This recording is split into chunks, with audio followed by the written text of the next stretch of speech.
হাজারো পুরুষের মন থেকে তার শখের নারীর নাম মুছে যায় শুধুমাত্র একটি কারণে, এবং সেটি হচ্ছে তার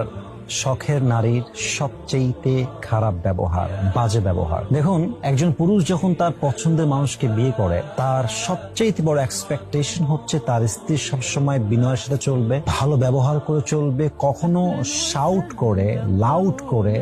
রুডলি, বেয়াদবের মধ্যে কথা বলবে না। এটা হচ্ছে স্বামীর সবচেয়ে বড় একটা এক্সপেকটেশন। একজন নারী যখন বলে যে আমি খুব প্রতিবাদী, আমি কোনো কিছু সহ্য করতে পারি না, আমি যা দেখি সঙ্গে সঙ্গে প্রতিবাদ করি, আমি খুব লাউডলি কথা বলি, আমি কাউকে কেয়ার করি না, আমার কথা হচ্ছে ঠিক আছে, যদি আপনার স্বামী আপনাকে রাগ দেখায় আপনিও রাগ দেখান, যদি আপনার স্বামী আপনাকে একটা চর দেয় আপনিও দেন দুটো চর, আপনার স্বামী যদি আপনাকে একটু বকা দেয় আপনি বেশি দেন, কোনো সমস্যা নাই। আর স্বামীর গায়ে হাত দেওয়ার পরে, স্বামীর সঙ্গে খারাপ ব্যবহার করার পরে, স্বামীর সঙ্গে সবচেয়ে রুড বিহেভ করার পরে, স্বামীর থেকে আবার সেই ভালোবাসা যেটা সে আপনাকে আগে বাসতো, এটাকে আর কখনো এক্সপেক্ট